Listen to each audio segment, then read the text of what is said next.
yang bergabung. Tim Liputan, Kompas TV.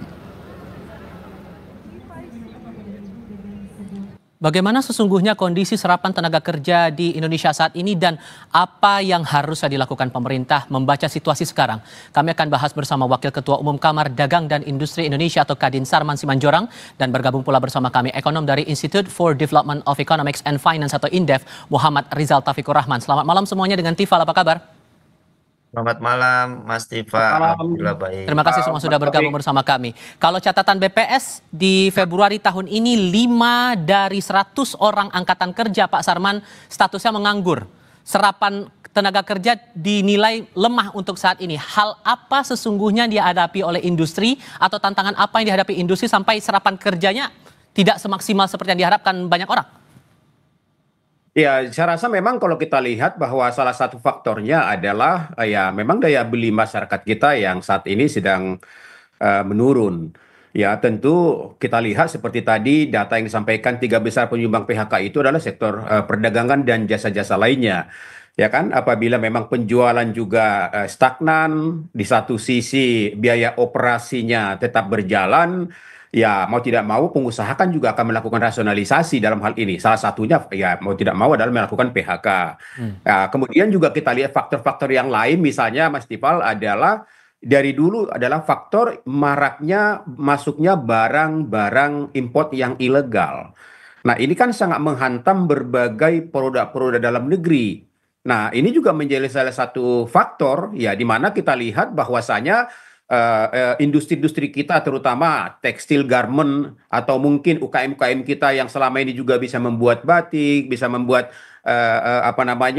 fashion misalnya, tapi dengan diserbunya masuknya barang-barang dari Cina misalnya yang ilegal ini, ya itu akan sangat-sangat memukul mereka karena biasanya harga-harga import ini lumayan murah dalam hal ini. Jadi ini faktor-faktor. Kemudian juga kita lihat bahwa tekanan daripada industri padat karya kita, ya, di mana kita lihat kita juga belum menemukan pangsa-pangsa pasar baru, sedangkan industri padat karya kita ini selama ini sangat tergantung dengan buyer-buyer mereka di luar negeri. Nah, ini juga kita lihat juga kita belum menemukan pangsa-pangsa pasar baru, sehingga kita lihat seperti misalnya salah satu perusahaan tekstil terbesar yang menjelang kita bulan puasa kemarin harus melakukan PHK hampir 12.000. Jadi itu salah satunya. Kemudian juga kita lihat ya dengan salah satu faktornya mungkin salah satunya juga adalah adanya efisiensi pemerintah.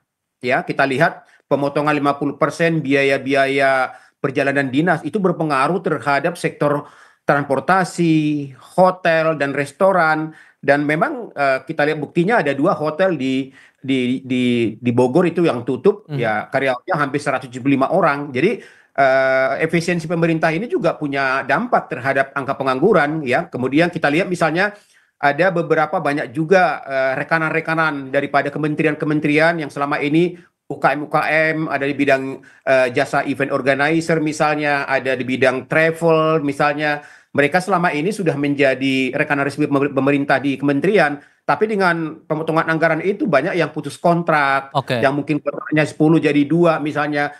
Itu program itu, sorry saya potong Pak, apakah masalah program kebijakan efisiensi itu jadi yang paling besar? Karena kalau saya kutip pernyataan dari rekan Anda, Ketua Bidang Ketenagakerjaan Apindo, Bob Azam, itu sempat bilang ada faktor ekonomi global juga, masalah geopolitik, ditambah lagi efek pandemi yang ternyata sebelum pandemi pun 2019 ekonomi kita sudah melemah kondisinya. Apakah masalah efisiensi ini juga menjadi faktor dominan?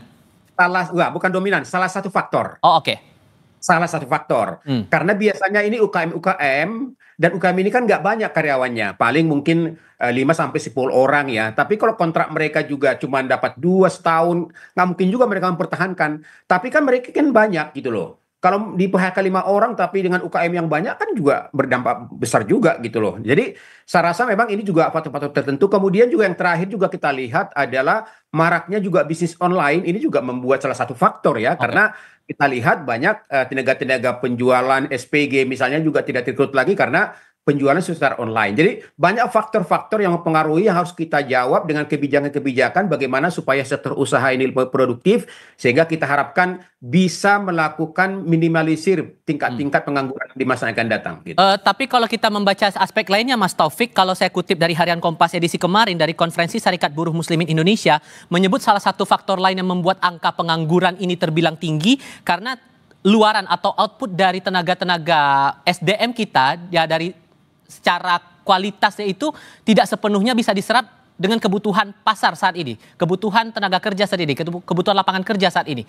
Itu menjadi faktor yang juga membuat kondisinya semakin bertambah sekarang? Iya, saya kira kalau kita lihat dari data ya, sekitar 58% pengangguran terbuka itu berasal dari usia 15 sampai 24 tahun.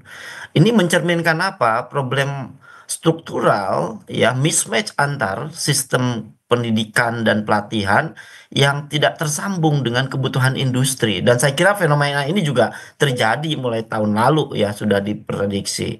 Tentu saja ini menjadi penyumbang cukup signifikan gitu ya terhadap pengangguran terbuka ini. Kemudian yang paling menjadi perhatian lagi adalah misalnya lulusan SMK menempati proporsi tertinggi dalam kelompok pengangguran. Kemudian tadi disampaikan lebih dari 60% pemuda Indonesia mengalami mismatch keterampilan antara kompetensi dengan dunia usaha dan dunia industrinya. Nah, tentu saja ketidaksesuaian ini perlu segera ditopang oleh beberapa solusi pemerintah gitu ya, terutama berkaitan dengan perubahan teknologi dan digitalisasi industri yang tidak diimbangi misalnya dengan penyesuaian dalam sistem pendidikan kita, padahal dunia industri sudah mengarah ke sana. Faktor-faktor Untuk itu juga menurut Anda mendukung juga kondisi masih ada PHK sampai sekarang, Mas? Saya pikir iya, iya. Jadi tentu penguatan kerjasama antar lembaga pendidikan atau pelatihan dengan dunia usaha menjadi penting ya, karena dunia usaha ini membutuhkan kompetensi yang berbeda ya di saat ini dengan 5 tahun yang lalu atau 10 tahun yang lalu, karena dinamika ekonomi dan ekosistem ekonominya juga berubah. Ya, untuk itu maka perlu ada berbagai penguatan-penguatan di dalam peningkatan program pelatihan dan sertifikasi keterampilan misalnya, atau juga kompetensi-kompetensi ya dukungan lain ya yang memang diperlukan dengan kondisi ekosistem bisnis yang ada, apalagi di tengah kondisi ketidakpastian global dan juga tantangan yang cukup tinggi di pasar domestik gitu.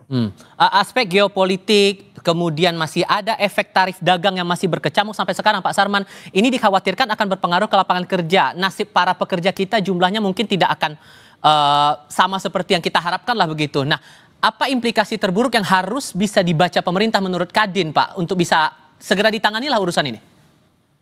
Ya, pertama mungkin saya menambahkan lagi yang tadi ya. Jadi memang Mas Tifal, 90% tenaga kerja kita ini adalah berpendidikan menengah ke bawah dalam hal ini.